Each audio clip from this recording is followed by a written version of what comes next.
Friend, you are most welcome my channel Chandra's prime academy. आज हम start करेंगे tenses. आज से हम स्टार्ट करेंगे टेंसेस। तो सबसे पहले हम बात करेंगे प्रेजेंट इंडेफिनिट टेंस। किस टेंस की बात करेंगे? सबसे पहले हम प्रेजेंट इंडेफिनिट टेंस।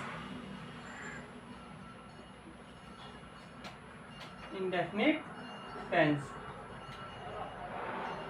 तो इस टेंस को स्टार्ट करने से पहले सबसे पहले मैं आपको बताना चाहूंगा क्रिया के बारे में। क्रिया क्या होती है? All doing words are called verb. Hindi में कहते हैं किसी जिस शब्द से किसी कार्य का करना या होना पाया जाता है उसे हम क्रिया कहते हैं। तो क्रिया में दो पार्ट होते हैं। जो हर एक क्रिया जिस शब्द से मिलके बनी होती है उसे हम धातु रूप कहते हैं। क्रिया का धातु रूप। जैसे हम बात करते हैं जाना, तो जाना जो क्रिया बनी है वो जा शब्द से बनी है। तो जा इसका धातु रूप हो गया।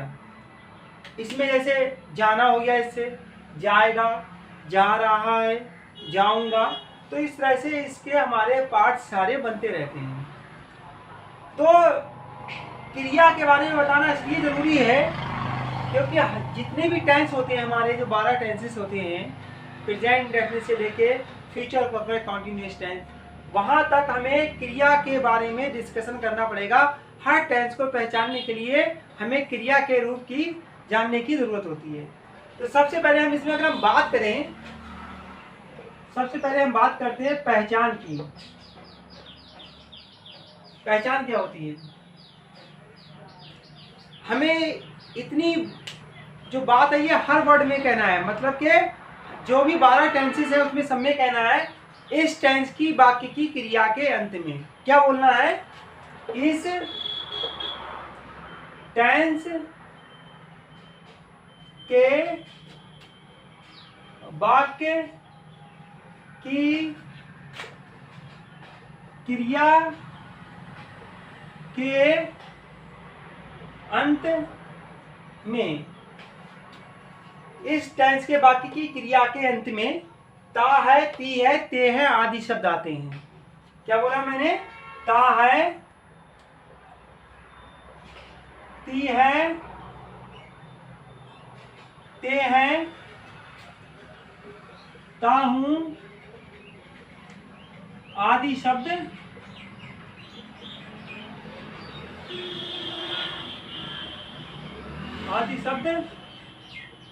आते हैं।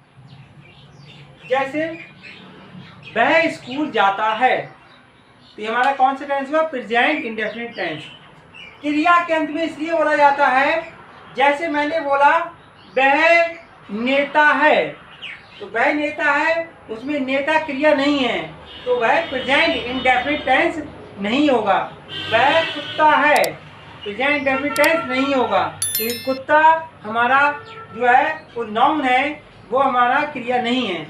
इसी तरीके से वह अभिनेता है, तो अभिनेता इज आल्सो ए नाउन, तो वो भी हमारा प्रेजेंट इंडेफिनिट टेंस नहीं होगा।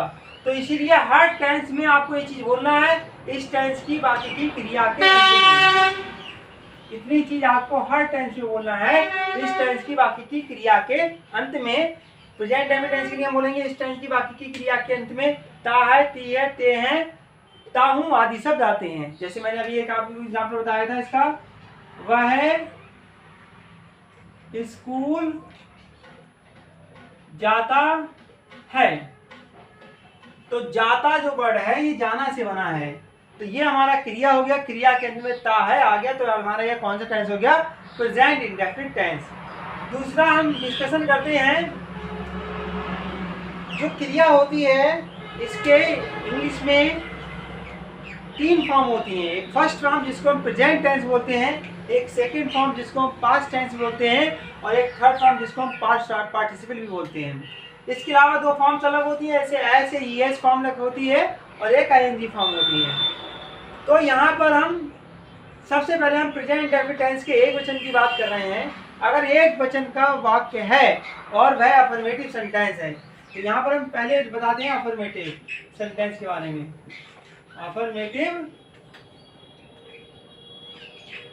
अफर्मेटिव सेंटेंस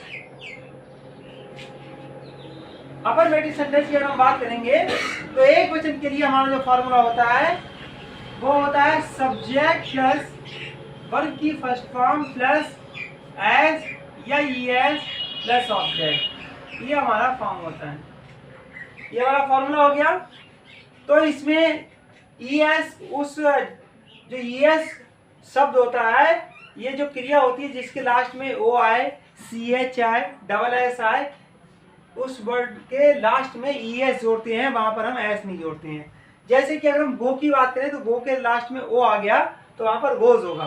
तो ये एक वचन है तो इसके लिए हमारा हो जाएगा, सबसे पहले हम सब्जेक्ट लिखेंगे, सब्जेक्ट हमारा ही है तो ही, और वर्ब की फर्स्ट फॉर्म लिखेंगे गो और उसमें ईएस जोड़ देंगे तो ही गोज, और फिर टू स्कूल, ये हमारा ऑब्जेक्ट हो गया।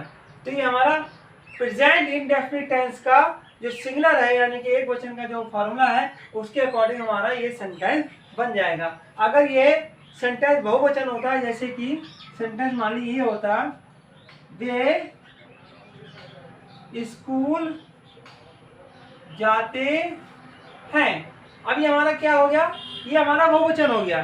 तो इसके लिए हमारा दूसरा फार्मूला होगा, ये हमारा होगा सब्जेक्ट प्लस वर्ब की फर्स्ट फॉर्म प्लस ऑब्जेक्ट। इसमें एस या ईएस नहीं लगाते हैं, इसमें एस या ईएस नहीं लगाते हैं। तो इसमें हमारा हो जाएगा, देखिए अंग्रेजी सबसे पहले हम लगाएंगे, दे हमारा सब्जेक्ट है ना, तो दे हमारा हो गया सब्जेक्ट यानी कि वे की इंग्लिश होगी दे, फिर वर्ब की फर्स्ट फॉर्म जिसमें गो, इसमें एस या ईएस नहीं लगाते हैं, और प्लस टू स्कूल,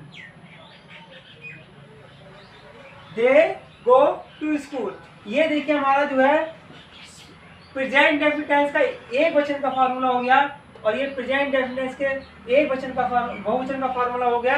ये दोनों ही फार्मूले अफर्मेटिव सेंटेंस के लिए हैं। मैं आपको यहाँ पर एक चीज और बताना चाहूंगा, जो भी हम 12 टेंसेस पढ़ेंगे उसमें मात्र 2 सेंटेंस ऐसे हैं जिसमें हेल्पिंग वर्ब का यूज नहीं होता है। एक प्रेजेंट इंडेफिनिट टेंस का अफर्मेटिव का फार्मूला, चाहे वो एक वचन का हो चाहे बहुवचन का हो, यहाँ कहीं पर भी हेल्पिंग वर्ब का यूज नहीं किया गया है। इसी तरीके से चाहे आपका पास्ट इंडेफिनिट टेंस में चाहे एक वचन हो या बहुवचन हो, उसमें भी हम हेल्पिंग वर्ब का प्रयोग नहीं करते हैं। ये चीज़ मैं आपको इसलिए बताना चाह रहा हूँ क्योंकि जब हम एक्टिव वॉइस पैसिव वॉइस का स्टडी करेंगे और डाइट इन डाइट पढ़ेंगे, वहाँ पर इसका बहुत यूज होगा। क्योंकि हमें सेंटेंस अगर पहचानना है तो हमें अगर हेल्पिंग वर्ब पता होगी टेंस की तो हम आराम से पहचान सकते हैं।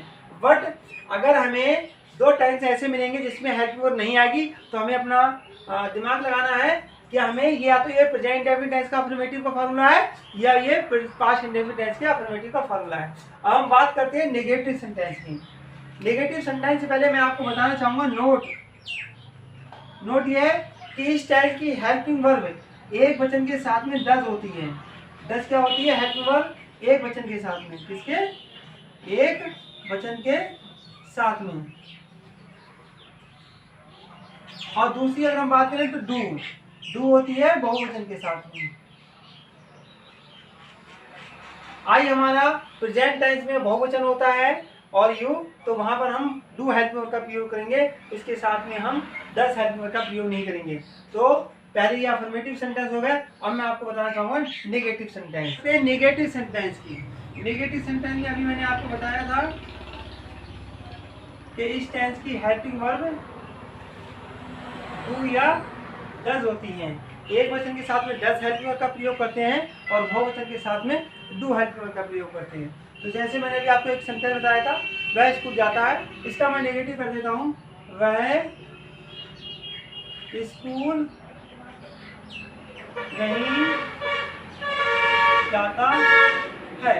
ये नहीं वर्ड आ गया तो इसका मतलब ये हमारा जो है नेगेटिव सेंटेंस हो गया। इसमें हमारा जो इसमें नेगेटिव का जो फार्मूला होता है वो होता है subject plus helping verb plus not plus verb की फर्स्ट फॉर्म और प्लस ऑब्जेक्ट। ये हमारा फार्मूला हो गया। मैं आपको एक बात बताना चाहूँगा, जो आगे हम टेंस पढ़ेंगे, past indefinite tense, future indefinite tense, उनका भी यही फार्मूला रहता है। इसलिए मैं अभी आपको ये फार्मूले लिखवा रहा हूँ क्योंकि ये ज़्यादा इंपॉर्टेंट है। यहाँ पर सिर्फ चेंजेस क्या होता है, उसमें सिर्फ हेल्पिंग वर्ब चेंज होती है। तो अगर हम इसमें हम बात करें, अगर हम पर्टिकुलर सिर्फ इसी टेंस की बात करें, प्रेजेंट इंडेफिनिट टेंस की बात करें, तो यहाँ सब्जेक्ट प्लस डू या does plus not plus verb की फर्स्ट फॉर्म प्लस ऑब्जेक्ट। अगर पास्ट इंडेफिनिट की बात करेंगे तो वहां पर भी यही फॉर्मूला लग जाएगा, बट वहां पर डू डज की जगह कुछ दूसरी हेल्पिंग वर्ब आएगी, जिसका हम डिस्कशन दूसरे चैप्टर में करते हैं। ठीक है, तो ये हमारा फार्मूला हो गया नेगेटिव सेंटेंस के लिए। अब इसका हम सेंटेंस बनाएंगे। तो सब्जेक्ट हमारा है ही एक वचन है, तो एक वचन के साथ में हमारा डज लगेगा, तो ही डज, फिर नॉट लगाएंगे, फिर वर्ब की first form go to school, he does not go to school. अब मैं आपको बताना चाहूंगा इंटेरोगेटिव सेंटेंस। इंटेरोगेटिव सेंटेंस की अगर हम बात करें, जिसका हम डिस्कशन पहले चैप्टर में कर चुके हैं टाइप्स ऑफ सेंटेंस में। इंटेरोगेटिव सेंटेंस दो प्रकार के होते हैं, एक वह वाक्य जिसके बीच में कोई, सबसे पहले हम बात करेंगे वह वाक्य जिसके शुरू में क्या शब्द आए, और एक वह वाक्य जिसके बीच में कोई क्वेश्चन वर्ड आए। जिसके शुरू में क्या शब्द आता है उसके लिए मैंने आपको बताया था कि उसमें सबसे पहले हम हेल्पिंग वर्ब लिखते हैं। तो इस टेंस के लिए हमारा फॉर्मूला हो जाएगा helping verb plus subject plus under bracket not plus verb की फर्स्ट फॉर्म और plus object plus question mark. Under bracket not है, अगर नहीं वर्ड आएगा हिंदी के सेंटेंस में तो नॉट लगाएंगे, अदरवाइज उसका यूज नहीं करेंगे। जैसे मान लीजिए मैंने आपको सेंटेंस बोला, क्या वह स्कूल नहीं जाता है, क्या वह स्कूल नहीं जाता, क्या वह स्कूल नहीं जाता है। देखिए अगर हम इस सेंटेंस को ऐसे भी लिखते हैं क्या वह स्कूल जाता है, तब भी ये इंट्रोगेटिव का फर्स्ट टाइप होता है जिसमें हेल्पिंग वर्ब लगाते हैं, और अगर हमने नहीं वर्ड लिख दिया तब भी वह होगा। तो अगर नहीं वर्ड आएगा तब तो नॉट लगाएंगे, अदरवाइज इसका यूज नहीं करेंगे। तो सबसे पहले हमें देखना है कि जिसमें क्या वर्ड आएगा उसमें हेल्पिंग लगाएंगे। तो हेल्पिंग वर्ब का सिलेक्शन हम करेंगे सब्जेक्ट के अकॉर्डिंग कि सब्जेक्ट हमारा क्या है। सब्जेक्ट हमारा क्या है, एक वचन के साथ में हम लगाते हैं डज, फिर सब्जेक्ट लगाएंगे ही, फिर अगर नॉट आया है तो बिल्कुल लगाएंगे not, does he not, verb की first form go to school और plus question mark. Does he not go to school, क्या वह स्कूल नहीं जाता है। अगर ये सेंटेंस इस तरह से होता है क्या वह स्कूल जाता है, तो does he go to school, तो इसका यूज नहीं करते, नॉट का यूज नहीं करते। अब मैं आपको बताना चाहूंगा वह वाक्य जिसके बीच में कोई क्वेश्चन वर्ड आए। अब मैं आपको बताना चाहूंगा वह वाक्य जिसके बीच में कोई क्वेश्चन वर्ड आए। जैसे मैंने अभी आपको सेंटेंस दिया था क्या वह स्कूल जाता है, मैं इस तरह से सेंटेंस बोलता हूँ वह स्कूल क्यों जाता है, ये क्वेश्चन हुआ। हम इस सेंटेंस को ऐसे ही बोल सकते हैं वह स्कूल क्यों नहीं जाता है, क्यों नहीं जाता है। तो देखिए अभी मैंने बताया था जिसमें क्या वर्ड आएगा उसमें सबसे पहले हम क्या लगाएंगे हेल्पिंग वर्ब। जिसमें क्वेश्चन वर्ड अगर बीच में आ जाएगा तो हम उस टेंस में सबसे पहले क्वेश्चन वर्ड लिखेंगे। जैसे कि इसका फॉर्मूला जाएगा क्वेश्चन वर्ड, फिर हमारा जो फॉर्मूला है क्या वर्ड के लिए था हेल्पिंग वर्ब सेम वही लिख जाएगा, helping verb plus subject plus under bracket not plus verb की फर्स्ट फॉर्म और plus object plus question mark. तो हम सबसे पहले इसमें लगाएंगे क्योंकि अंग्रेजी लगाएंगे वाई। अब वाई एक वचन के साथ में डज लगाते हैं, बहुवचन के साथ में डू लगाते हैं। यहाँ पर सब्जेक्ट वह है, वह एक वचन है, तो यहाँ पर हम लगाएंगे डज, वाई डज। सब्जेक्ट हमारा हो जाएगा ही, फिर उसके बाद में नॉट, ये वर्ड आया है नहीं तो नॉट लगाएंगे, अगर वह नहीं होगा तो नहीं यूज करेंगे। Does, why does he not, बल्कि फर्स्ट में लगाइए go to school, why does he not go to school. ये हमारा इंट्रोगेटिव का दूसरा प्रकार हो गया। तो इस तरीके से हम सारे सेंटेंस बना सकते हैं। मैं आपको बताना चाहूँगा कि जो भी मैंने यहाँ पर फार्मूले लिखे हैं अफर्मेटिव के अलावा नेगेटिव और इंट्रोगेटिव के दो फार्मूले। नेगेटिव का फार्मूला लिखा है मैंने subject plus helping verb plus not plus verb की फर्स्ट फॉर्म प्लस ऑब्जेक्ट, और इंटरोगेटिव पे लिखा था मैंने helping verb plus subject plus under bracket not plus verb की first form plus object plus question mark, या जिसमें क्वेश्चन मार्क आएगा उसके लिए question mark plus helping verb plus subject plus under bracket not plus verb की first form plus object plus question mark. ये सारे फार्मूले हमारे जो आगे के टेंस है उसमें भी यूज होंगे, तो हमें इस तरीके से ये सारे फार्मूले याद करने चाहिए। उसमें सब चेंज क्या आएगा, helping verb, present indefinite tense की हेल्पिंग वर्ब डू या डज, पास्ट इंडेफिनिट की अलग होगी, फ्यूचर की अलग होगी। तो ये हमारा बेसिक कॉन्सेप्ट है कि हमें जो फार्मूले बताए गए हैं, 4 फार्मूले हो गए, 4 फार्मूले 5 फार्मूले हैं, इसमें तो एक अफर्मेटिव के 2 हैं, अब एक वचन के लिए अलग है और बहुवचन के लिए अलग है, और बाकी जो 3 फार्मूले हैं वो बेसिक कॉन्सेप्ट है, हमें इनको याद करना चाहिए, क्योंकि हम नेक्स्ट टेंस में अगर हम बात करेंगे तो सिर्फ फार्मूला यही लिखेंगे, चेंजेस कुछ नहीं आएगा, सिर्फ हेल्पिंग वर्ब दूसरी आ जाएगी। ठीक है, तो इस तरह से हम बहुत आसानी से सेंटेंस सीख लेते हैं। अगर मैं आपको बात बताऊं, जिसमें मैंने आपको बताया था टाइप्स ऑफ सेंटेंस, उसमें मैंने आपको जो बेसिक फार्मूले बताए थे उनका फॉर्मेट भी सेम यही था। उसमें अगर हम बात करें क्वेश्चन वर्ड की, तो वहाँ पर हेल्पिंग वर्ब, वहाँ पर पूरा फार्मूला यही था, सिर्फ वर्ब की फर्स्ट फॉर्म नहीं थी, क्योंकि वहाँ पर मुख्य क्रिया का यूज़ नहीं हो रहा था, मेन वर्ब यूज़ नहीं हो रही थी। यहाँ पर मेन वर्ब है तो नॉट के बाद में मेन वर्ब लगा दें, बाकी सेम फार्मूले रहेंगे। तो बेसिक कॉन्सेप्ट जो मेरा आपका टाइप्स ऑफ सेंटेंस का जो पहला पार्ट है उसको अगर आप स्टडी करेंगे तो उसमें सारी चीज़ें बताई गई हैं। तो थोड़ा सा चेंजेस आता है, सारे सेंटेंस की हम बात करेंगे उसमें थोड़ा सा चेंजेस आता है। इसमें मैंने आपको एक तरह के सेंटेंस अभी नहीं बताए हैं, एक तो कौन वाले और कितना, कौन सा, किसका या कौन सी, इस तरह के जो सेंटेंस है, जब सारे सेंटेंस हो जाएंगे उनको एक साथ में मैं आपको बताऊंगा तो आपको बहुत जल्दी समझ में आएगा। अभी मैं अब आपको बताऊंगा तो थोड़ा सा there is a little bit confusion, तो उसके लिए मैं अभी नहीं बता रहा हूँ, बाकी डिस्कशन हम बाद में करते हैं। और नेक्स्ट चैप्टर में आपको बताऊंगा past indefinite tense. I hope कि आपने इसको बहुत अच्छे से सीखा होगा, और नेक्स्ट बार अभी